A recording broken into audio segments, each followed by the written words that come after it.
You said bullshit and experience is all it takes, right? Right. Come on and experience some of my bullshit. Real Shift to me is about changing the culture around movie criticism. You ever dance with the devil in the pale moonlight? I've always preached on this channel that people need to learn to respect great filmmakers. I'm gonna make him an offer he can't refuse. You don't have to like something in order to respect it. Son of a bitch. Streaming services are typically focused on quantity, not quality. I don't remember asking you a goddamn thing. I'd like to dedicate this to everyone who's been down with the channel since day one. It's showtime.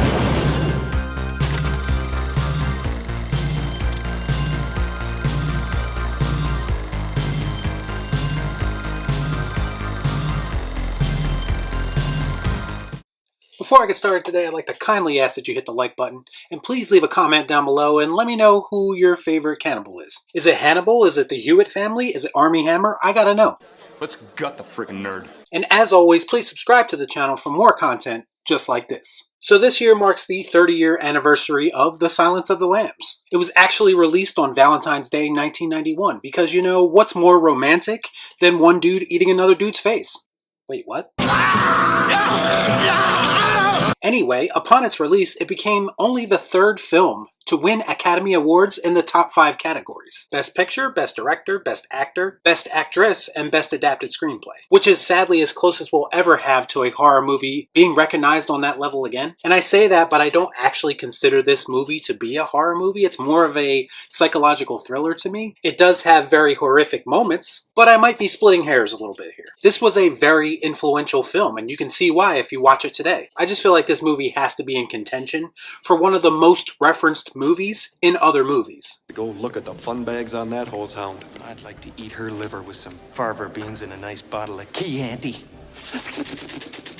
I always found it fascinating that the "Hello Clarice" line that is typically associated with this movie isn't actually in the movie, which pretty much makes every single encounter you've ever had with a girl named Clarice in your life to be all built on lies. You sit on a throne of lies. I believe the line is actually "Good morning, Clarice." If you're gonna quote a movie, do it right, goddammit. This movie spawned many prequels, sequels, and spin-offs that ultimately never lived up to the original. Let me put on my surprise face. And the patient is on 10 liters of oxygen. The Silence of the Lambs follows a young FBI trainee named Clarice Starling as she's on the hunt for the serial killer known as Buffalo Bill. Buffalo Bill is played by a very twisted Ted Levine. You'll know him from a lot of movies. He's the guy who talks like this. Right off the bat, you have a lot of questions, like why would an FBI trainee be put on this case? I want to ask you a bunch of questions, and I want to have them answered immediately. The answer to that comes in the next part of my synopsis. The FBI blatantly uses the fact that she is an attractive young woman to send her to talk to another serial killer, Dr. Hannibal Lecter, in hopes that he will help them catch Buffalo Bill. It should be noted that previous attempts to pull things out of Hannibal were unsuccessful. You see, because in addition to Hannibal being a cannibalistic serial killer, he's also a brilliant psychiatrist. So unlike most villains in these types of situations, Hannibal is sophisticated and highly perceptive. So he can pretty much turn any line of questioning you have for him back onto you, and somehow he's analyzing you. That expires in 1 week. You're not real FBI, are you? I'm still in training at the academy. Jack Crawford sent a trainee to me. And that's where a lot of the character conflict comes from in this movie. A lot of this movie is Hannibal toying with people, and all they really want to do is get information from him so they can stop the serial killer who's skinning women. Anthony Hopkins as Hannibal, it's been said many times before, but he's absolutely brilliant in this role. He manages to pull off the sophistication, but at the same time, he has these dead, soulless, lifeless eyes. Every scene he's in, you feel the tension, and he doesn't really even do anything all that horrific until the end of the movie. At least not on screen. His character is built up based on how other characters talk to him and how they interact with him. When the shit eventually does hit the fan and he starts eating people's cheeks and ripping their faces off, then it's official. It's like, okay, he really is a sick fuck.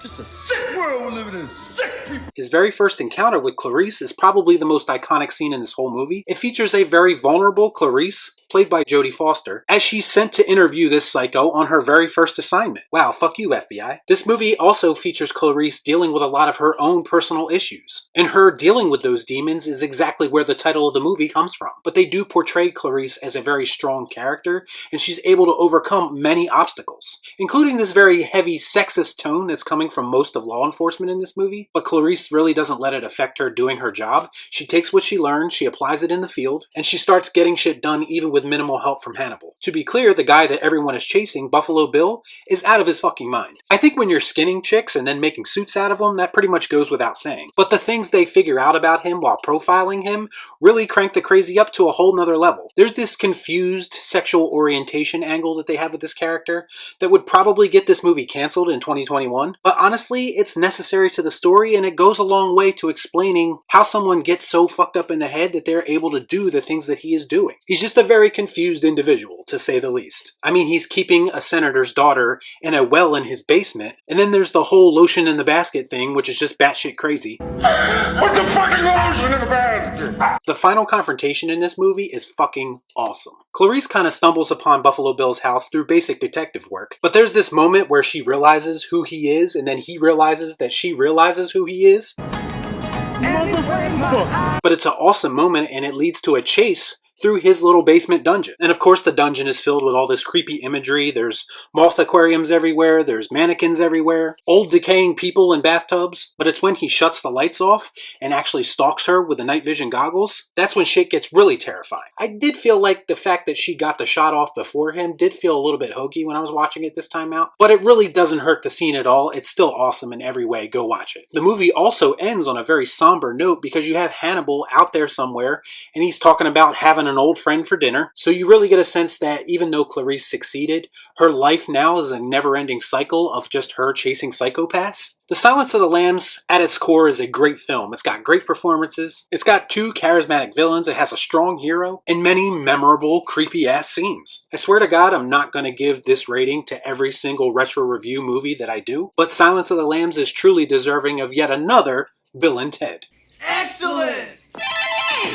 For those long, tedious car trips, you need the Silencer of the Lambs. Driving will never be the same. The Silencer of the Lambs. Silencer of the Pets, sold separately. So have you seen Silence of the Lambs? I'm sure you have. Let me know what you thought about it in the comments down below. As always, please like, comment, share, subscribe to the channel, hit that bell for notifications, and I'll see you next time right here on Real Shift. Thanks for watching. Peace out. Y'all be cool. Right on.